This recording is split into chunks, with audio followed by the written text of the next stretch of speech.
রয়েছি ভারতের হিমাচল প্রদেশের সিমলা এলাকায়।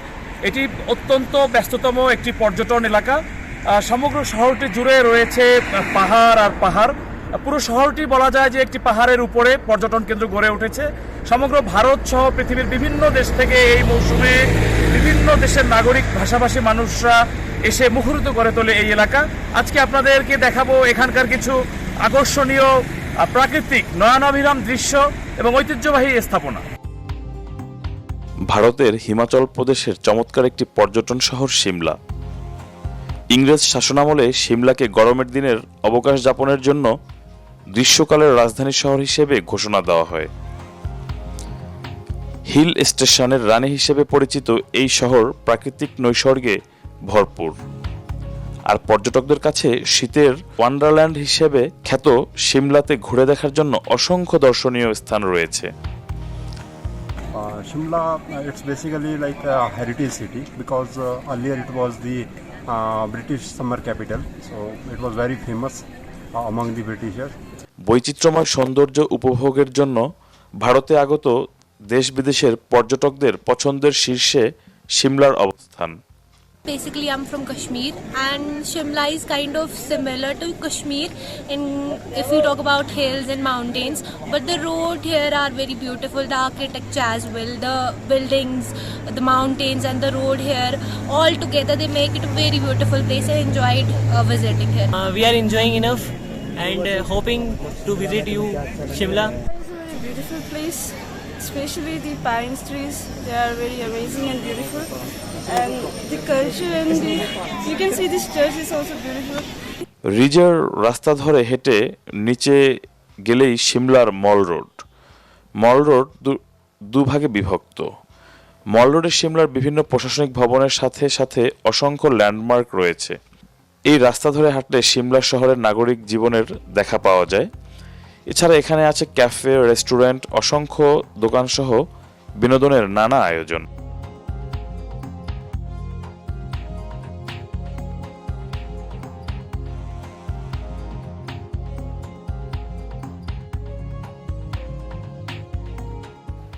I found Shimla to be really beautiful, and I'm very excited to see the temple also, and the church is also so beautiful. यहाँ के सड़कों का सुकून, पहाड़ों की चहचहाहट, चिड़ियों की आवाज़ें, सुबह उठते ही जो चिड़ियाँ दिखती हैं, इसकी ब्यूटी, जो एक दिल को सुकून मिलता है वो शिमला में। মেন উদ্দেশ্য ছিল হলো স্নোফল দেখার জন্য। স্নোফল ব্যাড লাক এখনো শুরু হয় নাই, কিন্তু তারপরেও হচ্ছিল নেচার এত সুন্দরভাবে এরা হচ্ছিল মেনটেন করা, সব কিছু জায়গা থেকে কোনো ডাস্ট নাই, নাই সব জায়গা থেকে, আর হচ্ছিল প্রাকৃতিক যে সৌন্দর্য সব মিলে ভালো লাগছে।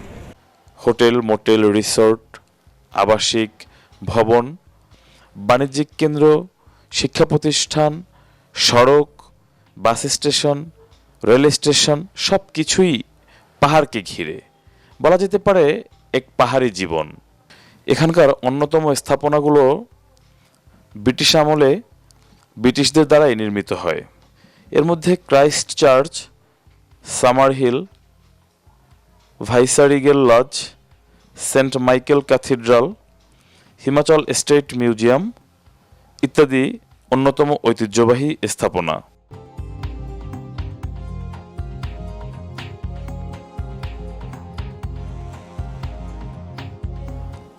সাধারণত 1000 থেকে 2000 টাকার মধ্যেই এখানকার এই হোটেলগুলোতে থাকা যায়। এখানকার খাদ্য সামগ্রীর মধ্যে অন্যতম হচ্ছে দই দিয়ে ভেড়ার মাংস, ডালিমের সাথে মুরগির মাংস ও ডাল বিশেষভাবে জনপ্রিয়।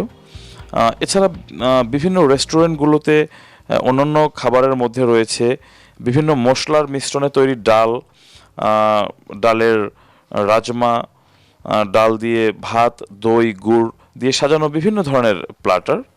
তো পাহাড়ের গা ঘেঁষে গড়ে ওঠা এই জনপথে বেশ সতর্কভাবে চলাফেরা করা প্রয়োজন। বিশেষ করে পাহাড় বেয়ে ওঠা এবং নামার সময় বিভিন্ন যে পর্যটন স্পটগুলো রয়েছে অত্যন্ত সাবধানতার সাথে চলাফেরা করা উচিত।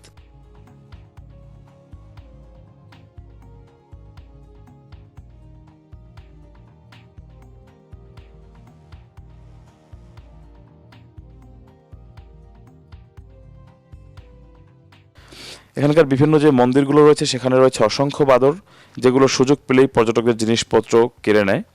সেক্ষেত্রে পর্যটকদের সতর্ক থাকা প্রয়োজন। এখানে মূলত ভারতের বিভিন্ন রাজ্যের শিক্ষার্থীরা আসেন শিক্ষা সফরে। তারা এসে প্রকৃতি আবহাওয়ার যে এক নৈসর্গিক মিলন মেলা সেটি উপভোগ করেন এবং অনেক কিছু শেখেন।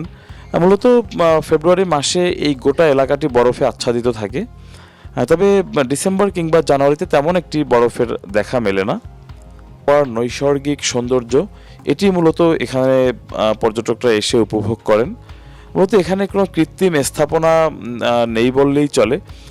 প্রকৃতির বিভিন্ন বৈচিত্র্য ফুটে ওঠে পাহাড়, গাছপালা, আবহাওয়া এবং এখানকার মানুষের যে এই প্রাকৃতিক জীবন তারই মধ্যে।